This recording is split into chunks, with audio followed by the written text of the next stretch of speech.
Let your curiosity rise. Mad Bricks webcast, Where the human spirit flies.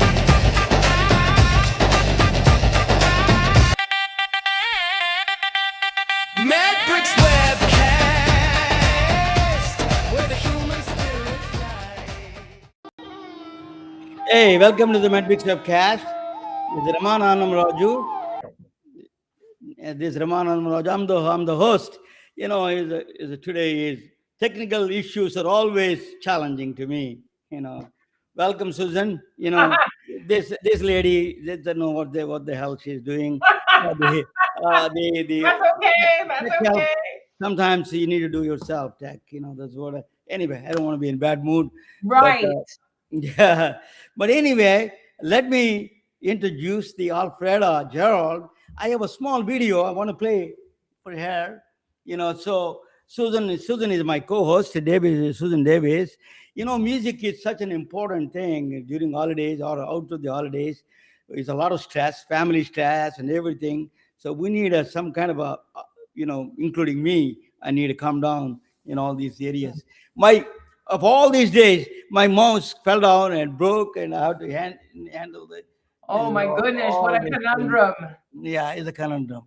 So I don't know where she is at. You know, Alfreda is Alfreda is She's in the middle. She said she's on a cruise ship in the middle of I forget where. No. What she said, she's calling me on the. She does.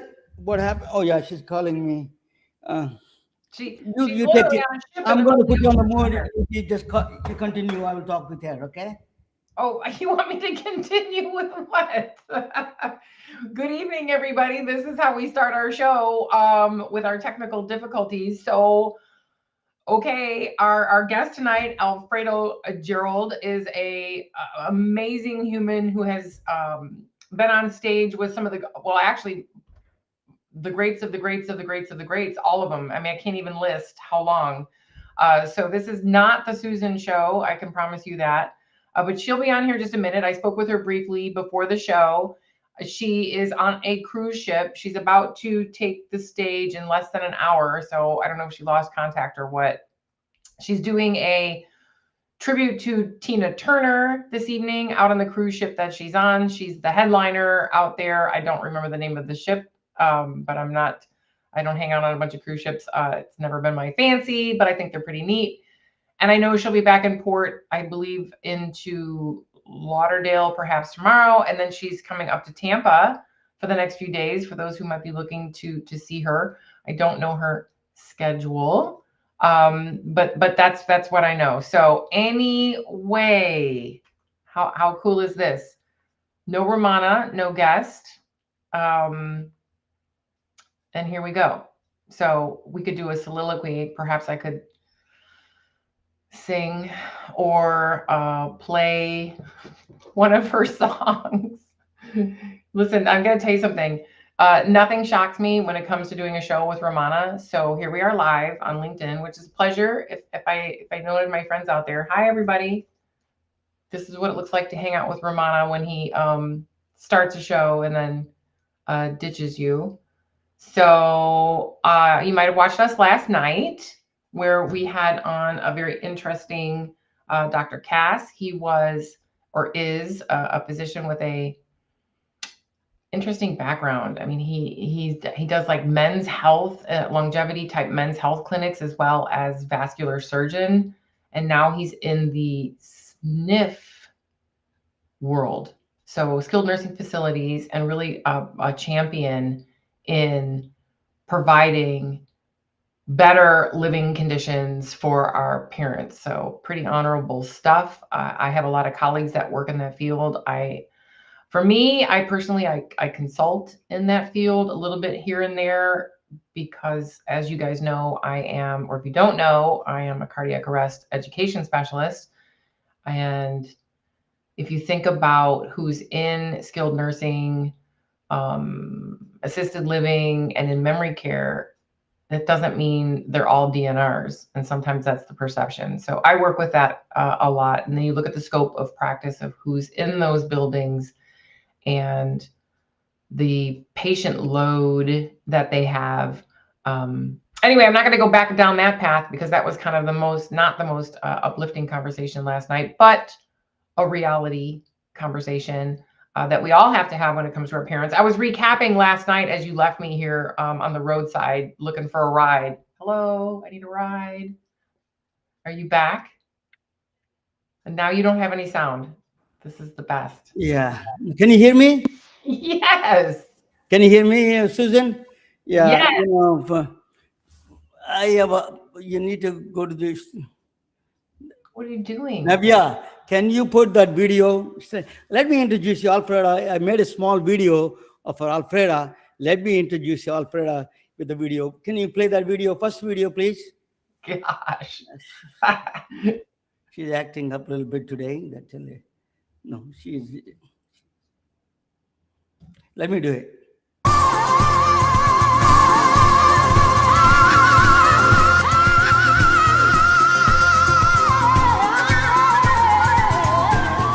Alfreda Gerald, a voice that has lit up some of the most iconic stages in the world, joins us today.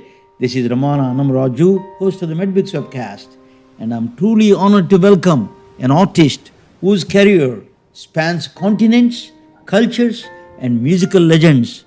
From global concert halls to historical world monuments, Alfreda's extraordinary journey has made her a powerhouse name in music. Born in Morganton, South North Carolina, Alfreda's rise has been nothing short of remarkable. She first captivated the world alongside the legendary Greek composer Yanni, performing in front of the majestic Taj Mahal, one of the seven wonders of the world. The only Western musical team ever granted permission to perform there with the clearance from India's Supreme Court. The performance was so historic, it was later showcased at UNESCO heritage sites, including the Forbidden City in China. But Alfreda's brilliance did not start there. She has performed with some of the world's greatest orchestras, the London Philharmonic, New York Philharmonic, and North Carolina Symphony, and has backed icons like Céline Dion, Elton John, Whitney Houston, and Atlanta's Michelle Malone.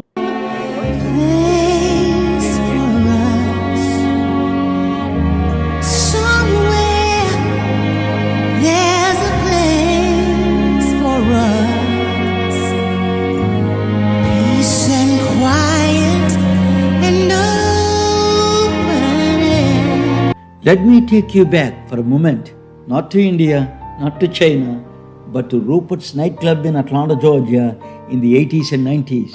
Our own Studio 54. You came out in and sat right there with that sad look upon your face. I should have made you change a lock and made you throw away the key.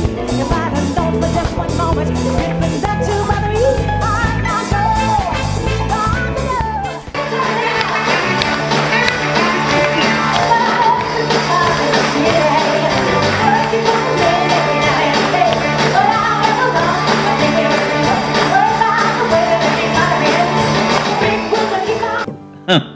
where people from every walk of life came together under one electric roof. That's where I first heard Alfreda command the stage with a voice. Fast forward many decades to my Silicon Valley chapter, and I found myself at the beautiful Sarasota Historical Theatre watching another unforgettable performance by Alfreda Gerald, and realizing that Alfreda brings that same magic. So no matter the stage, no matter the city, no matter the era, thank you, Alfreda, to be part of my own journey.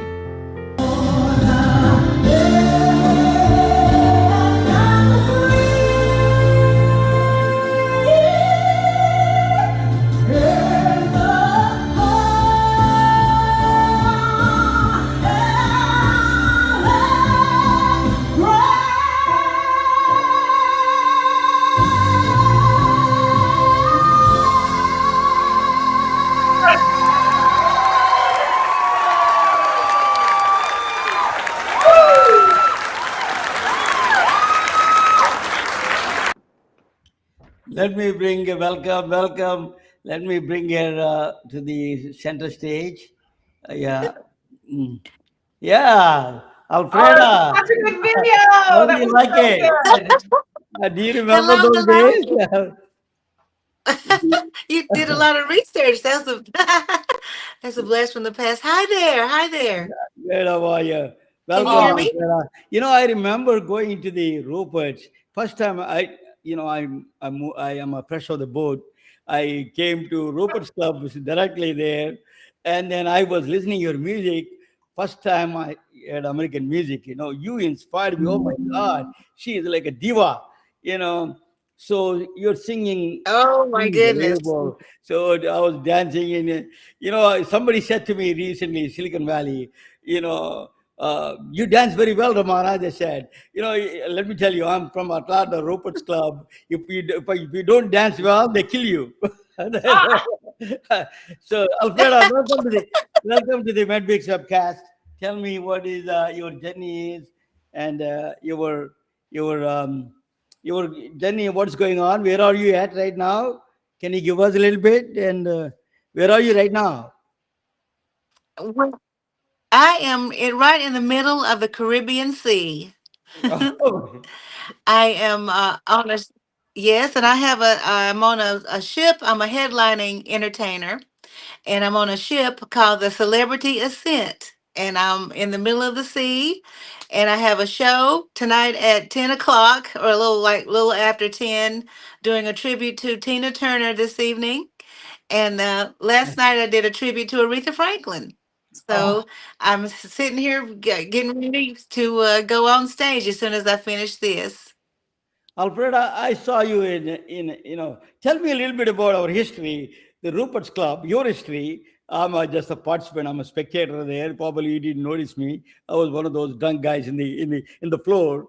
So tell me your the Rupert's Club journey. How is Atlanta life is? Well, I remember you, of course, like it was yesterday, and we both were young then. And you did come, and I would see you all the time at Rupert's, and you and I became friends, and you would dance, and just we had a really fun time there at Rupert's. Um, that's that's where I got my start. Actually, the first time I was in a band was at the Rupert's nightclub. There's a big, huge 15-piece band with a string section and horns and a really big venue and a platform for me to learn what I'm doing now. So it was a really, really great experience. I miss it actually. I wish I could go back and do that again. Don't you wish I we could go back to Rupert's? Rupert's, yeah. We don't I have want to go to Rupert's. I want to the club is no longer exists. Actually, it's go. gone, Boo. gone for good. I mean, gone for bad. We unfortunate. There's a so the moment Alfreda left, Rupert's died. Yeah. After that, you moved to. Well, How did I you don't know find about the that. Yanni? You were touring with the Yanni that I told you, and that was the biggest big break for you, right? Touring with a Greek musician composer Yanni. Well, it was, and ironically, I got that gig from singing at Rupert's. There was a man, Yanni's manager, actually was from Atlanta and used to come to that nightclub. And Yanni decided he wanted to hire a vocalist between Shaka Khan and Aretha Franklin, who had not been signed to a record deal, though, because a recording artist would be a lot more expensive than me at the time. So, and I of course had the operatic background, and the man thought about me, and he approached me and he told me about Yanni, and I had never heard of Yanni at that time, but I did some research and found out that he had an orchestra, and my operatic experience would definitely be a good thing. So I made a tape. It was back in the day was it was a cassette tape back in that day, and I sent it in, and Yanni heard it, and he said, "This is the voice I'm looking for." And they flew me out to LA, and I auditioned for. It took about a whole week. It took me a week to audition, get that gig. So then I got it, and it was history. You know Wow. that I tell you after that. something That's interesting. how. You may not remember, Alfreda. I'll give it to you, Susan, in a second. Alfreda, you may not remember, but in the Pleasant Hill Road, there is an Indian restaurant. You were talking with the managers there. You know, I think Yanni manager. I was sitting next to you at the time. I mean, next table. I saw you there. Do you remember the restaurant called Pune or Puna restaurant on Pleasant Hill Road, on Atlanta, Georgia? You know, Duluth. That I saw you there Wow. a long time ago, though. You may not Wow. Yeah. remember. I don't remember the name of it, but I Yeah. don't remember the name of it, but I certainly remember that night. Yes, absolutely. So, Alfreda, Absolutely. it's not easy to get Taj Mahal is the seven wonders of the world, right? And they let you. Right. You may not know this, but they went to the Supreme Court to get a permission for Annie and your troupe to play in front of Taj Mahal because of the environmental problem and other things. So, do you know that the big saga went on Indian journals, Indian newspapers? Well, I am aware of that. Not exactly the process, but he told us about how much trouble it was to get us over there. And it was a lot. And the whole process was a lot. Getting all of our gear there, and no one would, they would not allow motorized vehicles on the property of the Taj Mahal. So they had to, the U.S. Army came and built a bridge across the Ganges River, whatever that river is at the Taj, to bring our gear over there. Oh But it had to come by camel. They wouldn't my allow God! any Yeah, motorized vehicle. interesting. So we chartered a 747 to bring all of that gear. So it literally took a month to get the gear over to the Taj and set it up. So it was a huge process, but it was very successful in the end. Yeah, still now you're the only one. Go ahead, Susan. If you have a, yeah, I then do. I will Okay. ask. Yeah, Yes, go ahead. thank you for a second. Give me a second here. So listen, Alfreda, listening to you saying Yes. goosebumps, goosebumps, goosebumps. What a powerful, powerful, powerful woman, powerful voice. My question to you is, did you always know that you were going to be a singer and that this, you just had to get this? I mean, was singing the way to get this energy out to the world? Was this something you wanted to do since you were little? And did they ever try to have you contain it and say this is too much? It's you, Alfreda, like keep it back, girl. How about you just pull it back just a little bit? And then all of a sudden one day you're like, no more, watch out. And you just let her rip. And then look what you did. So lots of questions, but tell me about your energy and your path. Those are really good questions, actually. No, and in the beginning, I actually wanted to be a nurse. That was my passion, but I did. But at a very, very young age, my mother was the choir director for a big choir in North Carolina. And one day, every month, it was a mass choir would all come together, and she was the choir director of it. And so at home, and now she says I was three. She distinctly remembered I was 3 years old, and she would learn the music for the choir, then I would listen to her learning. I could sing it because I heard her sing it, and I could sing it very well. And truthfully, I don't ever remember not being able to sing. So one day we were at church and the choir was singing, and she said, "We have a guest vocalist to come up and sing with us." And I'm looking around, who is it? And she said, "Alfreda Gerald is coming up to sing." And I was just a child. So I went up there and I took the mic and brought the house down in ovation. And that's just where it began. So my parents then channeled me toward music because I was not that good in math. So my dad says, "Nope, nursing is not for you. You are a singer." So that's how that happened. But my voice has always been very big. I've always had a big, mature voice.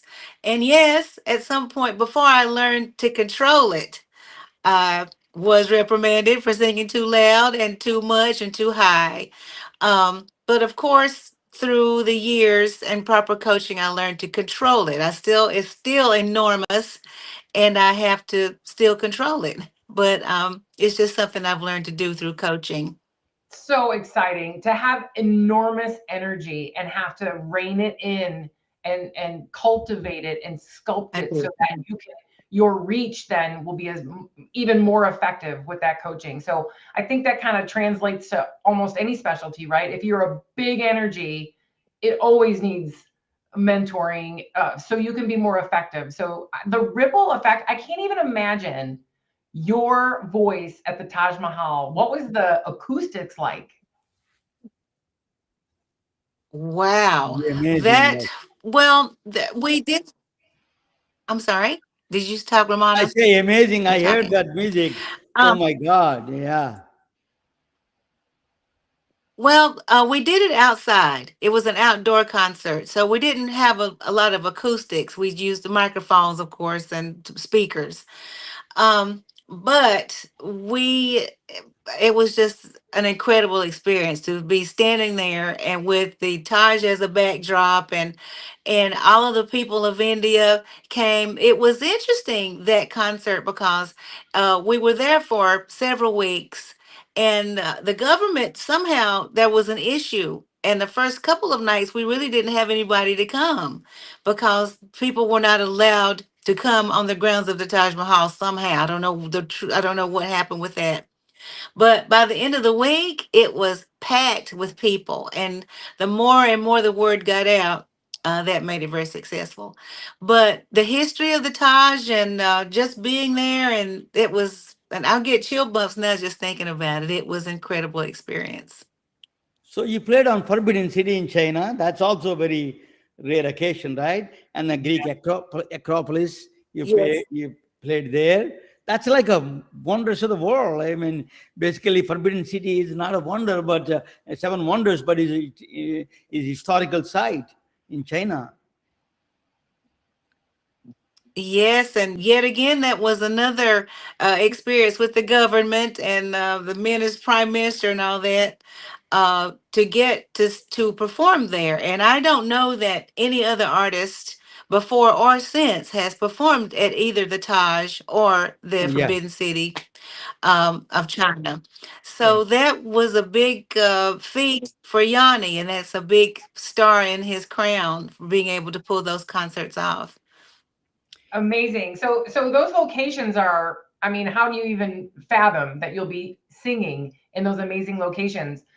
Compared to the locations, I don't know how, because I've looked at whom you've sung with and the different places around the world. I don't know how you could ever pick. But if you were to pick, I won't make you pick your top one, but do you have a top three of performers that you performed with, or performances that just stand out as the pinnacle? Well, absolutely. Well, Yanni, of course, Yeah. was is one because I did so many tours with him. I did, several tours, five, I guess, tours with Yanni. And then my second one would be Sir Elton John. I've really enjoyed working with him.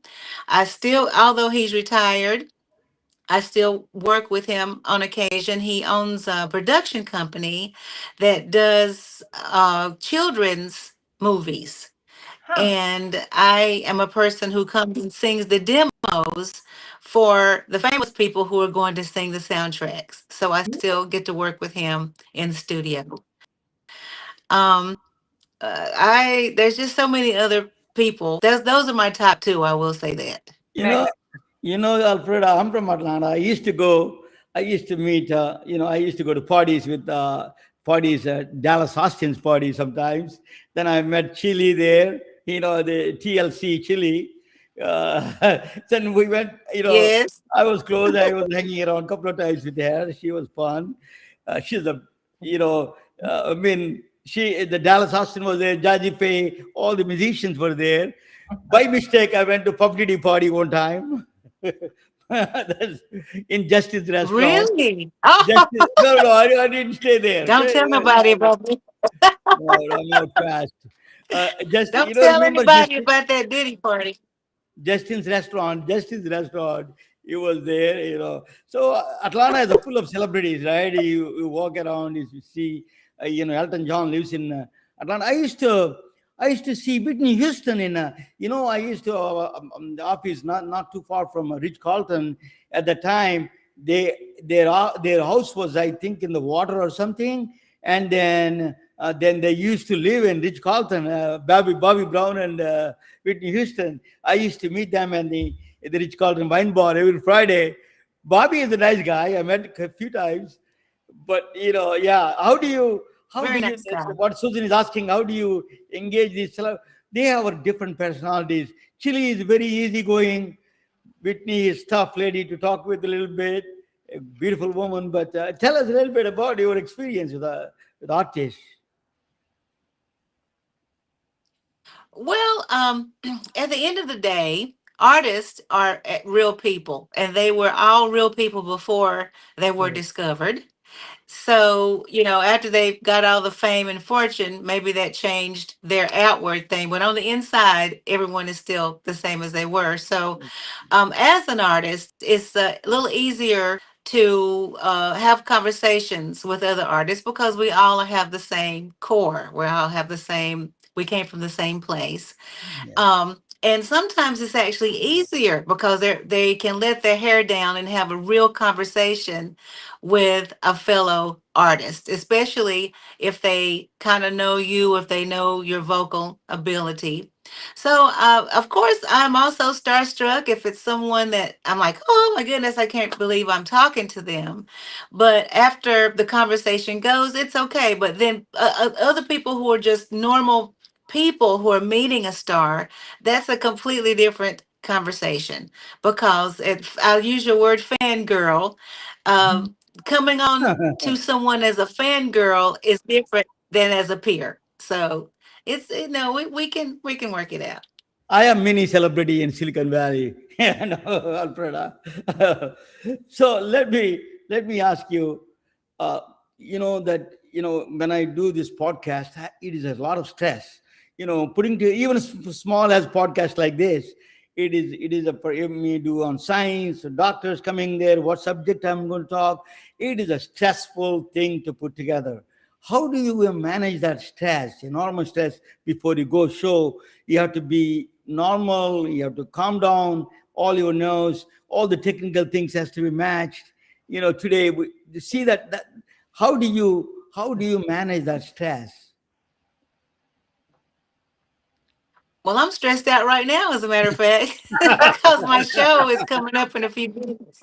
Yeah, that's right. You still have to go. You you still know have to go. Um, it's a well, no. Yeah, go as ahead. I keep saying,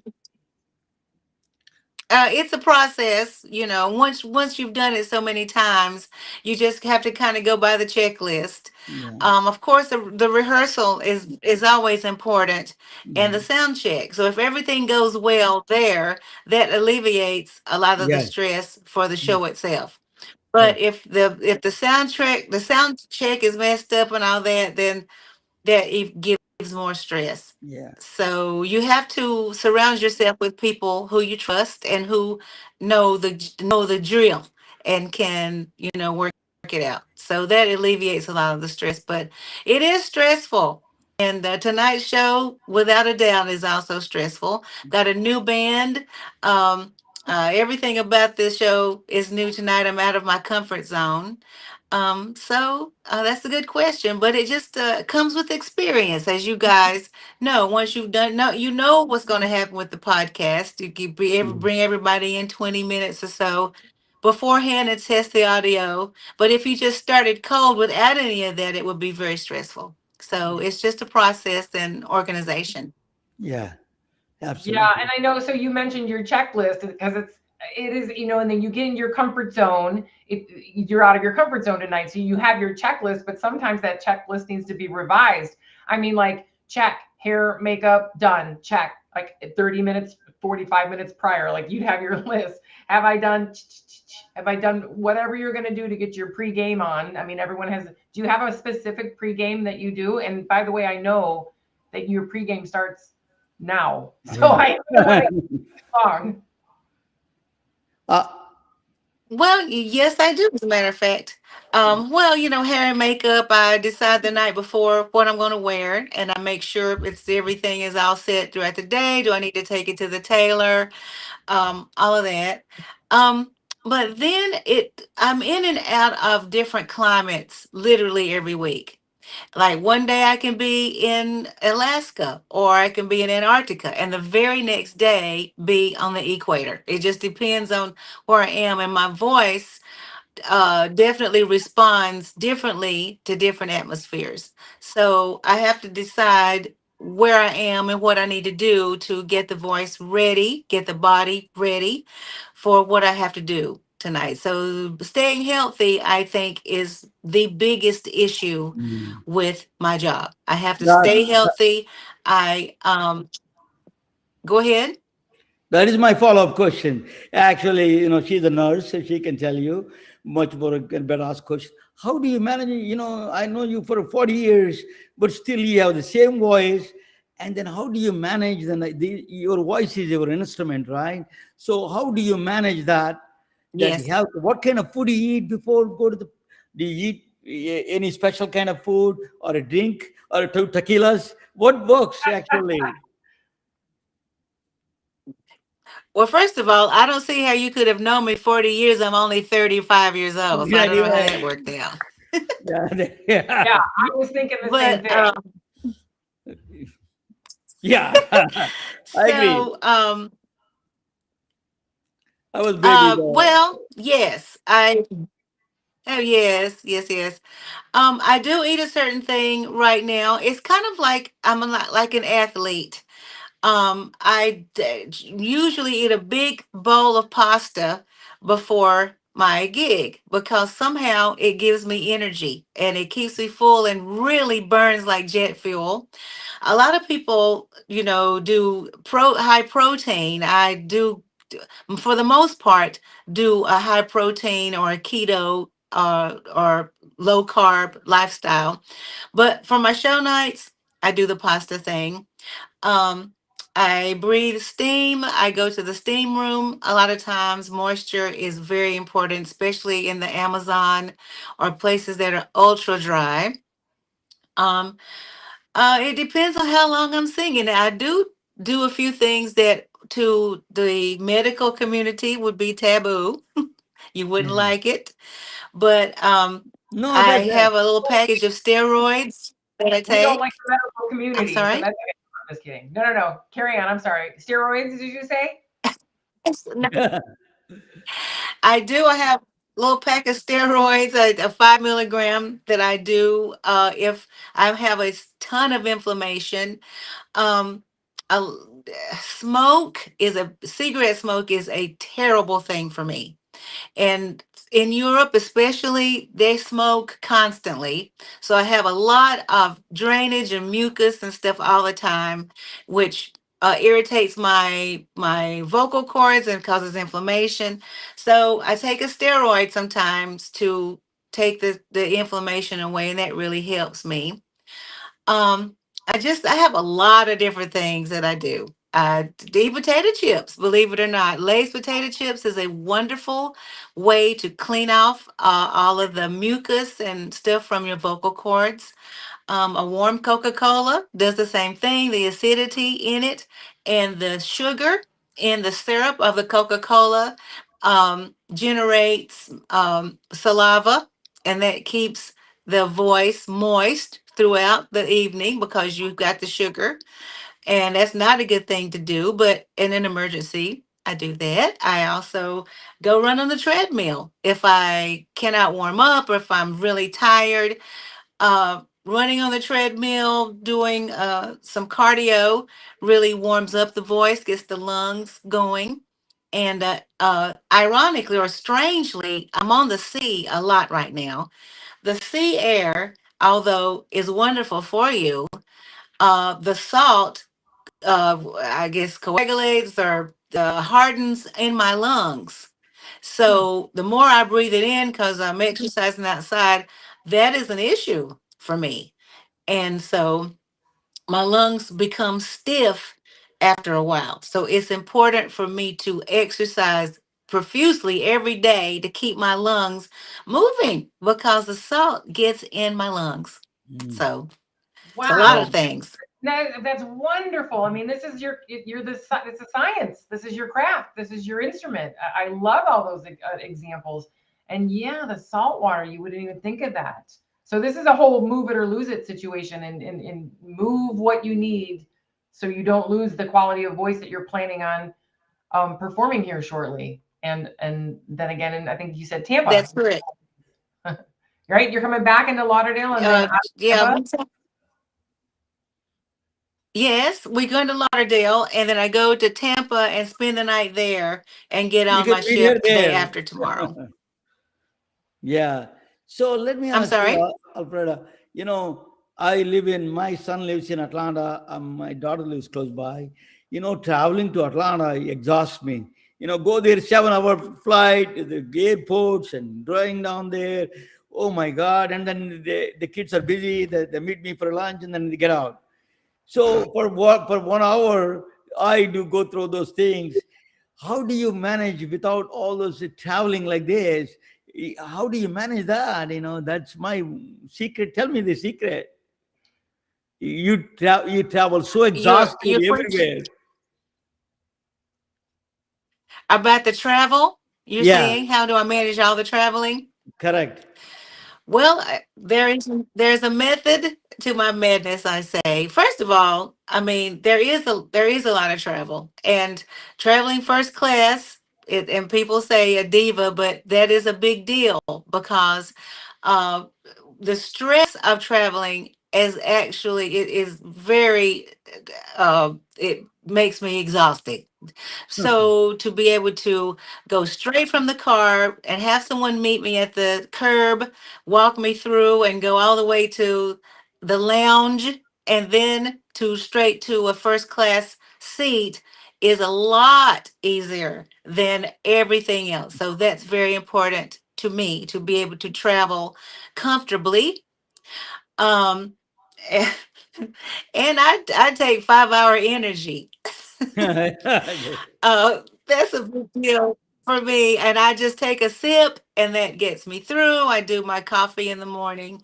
Of course, I try to get rest. And another, not sitting scrunched up with a whole lot of people, I'm able to get rest in a bigger seat, especially the ones that lay down flat.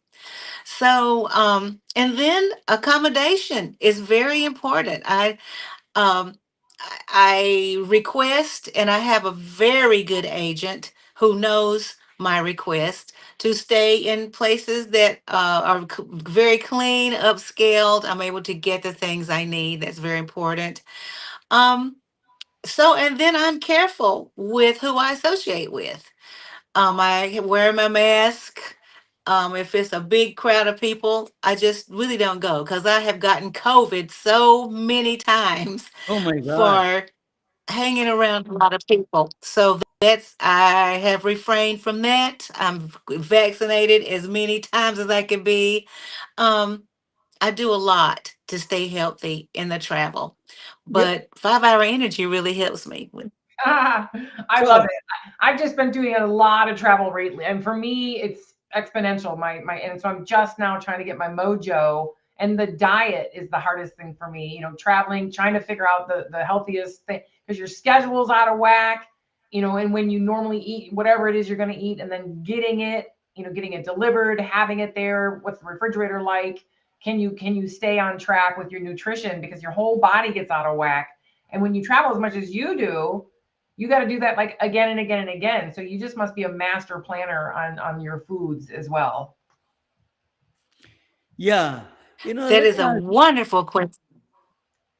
Go ahead. Go Go ahead. ahead. So do you I have was to going plan to ahead say, with say that again. that? So do you have to plan ahead with your diet as well? Oh, 100%. 100%. Uh, if I'm leaving from home, I take my own food. I take all of my own food with me, and I have a special container that weight lifters, that bodybuilders use. It's with dry ice, and I take a lot of foods that I don't have to heat up because I don't always have a microwave. But I do take a lot of my own food, and when I'm going to ship, I take food from the ship because I've been here for a while. I know what's good. I know what my body can tolerate. So I take my own food most of the time. Um, and I have a water tester. I call it Chester the water tester. And I test my own water. And I know which water is good to drink. And believe it or not, some that we know and love are horrible. So I take my own water. And yeah, and the ice is an issue too. So, yes, ma'am, that is an issue. Huge. And yes, I do plan ahead. You have to. But you are going to, when you travel, you miss your loved ones. Yeah, I saw your sister with you, right? Your sister was traveling with you at the time when you came to Silicon Valley. So, does it help you, the relatives around you that traveling with you? Does it help for you? Oh, sure. We have a lot of fun together, but she is my tour manager.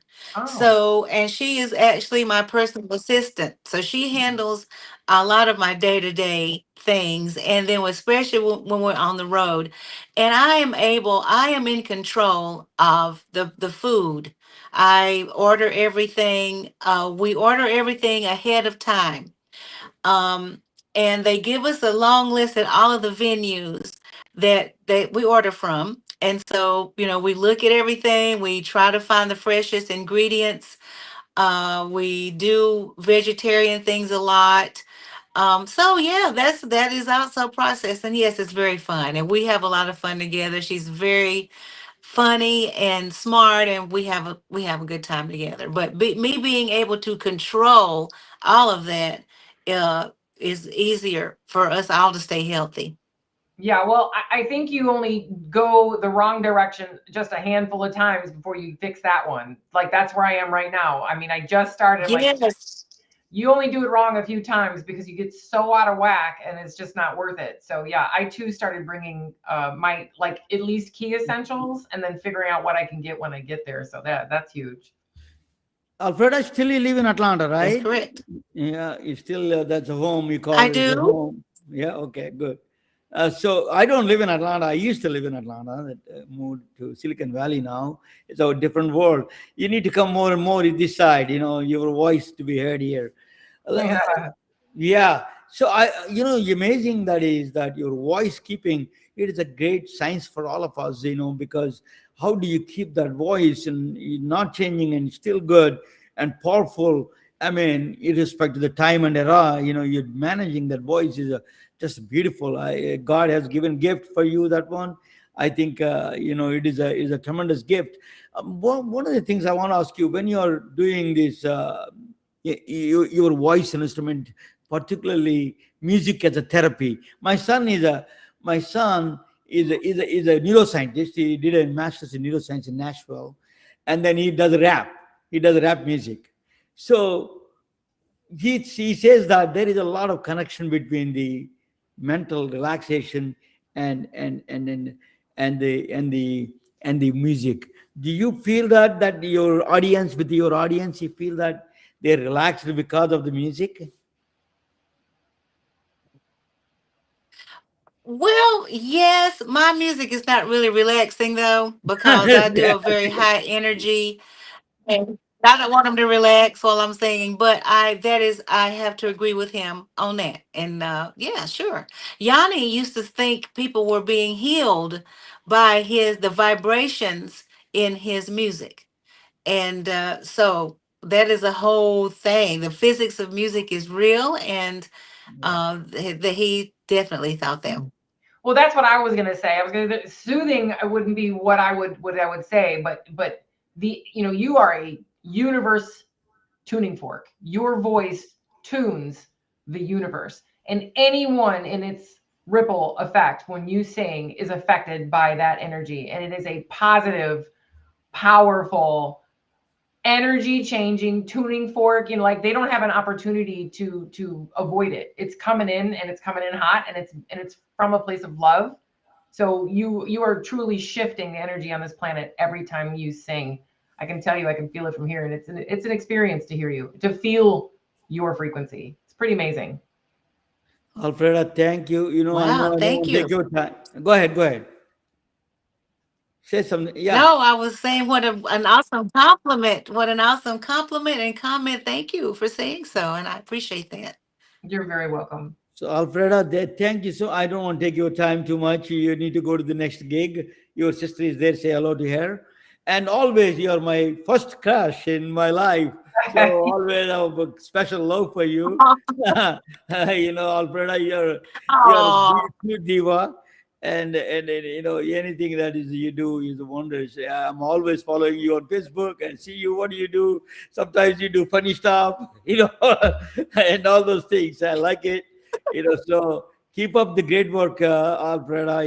You're a diva, well-deserved diva you are. Okay, thank you for joining with us. And let Susan say anything that you want to say, final words, and then we'll give the Alfreda. I do. There was something that I read this morning, and it might be kind of a large final thought, but when it comes to women, for a million years, there's an archetype that was like, it goes maiden, mother, and crone. And that was kind of like it in the female life since like the beginning of time. And there's some new concepts that says maiden, mother, sovereign woman, and then queen. And I'm thinking like, I kind of like how that feels. So I feel your sovereign woman and I feel your queen.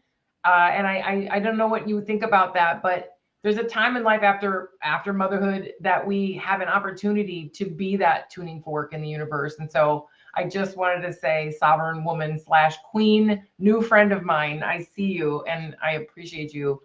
I love what you do. wow. Wow. So very poignant. And I agree with that. And I love the way that sounds as well. And you are also mine. And I'm your fangirl now. So I appreciate this opportunity so much. This has been really fun. And thank you so much, Ramona. I'm very proud of you. Thank And you. you are doing great things and have done great things throughout our lifetime. And I really appreciate you calling me up and you guys. It's so much fun. So come on out to the sea. Let's go and have a cruise together. Yes. Have an Very amazing good. All of us. Have an amazing show. It'll all come together perfectly. Yeah. Okay. Thank you for joining with us. Okay. It's a truly an honor and Good night, privilege. Alfreda. Thank you. You're forever crush. I love it, and then love to see you more and more. Okay. I can see why, Ramona. Yeah, I Okay. can see. Okay. Bye. Good night. Let me put this. Bye. Thank you. We are retelling their stories through our patented designs that can be worn on scrubs, t-shirts, printed on conference bags, and endless other promotional materials. Daily Wear for Medicine is the first ever of its kind to create curiosity in medicine through visual art. We at MedBricks are celebrating unsung heroes of the past who made enormous contributions to the field of medicine through our unique campaign called Daily Wear for Medicine. You can wear it, carry it, and give it.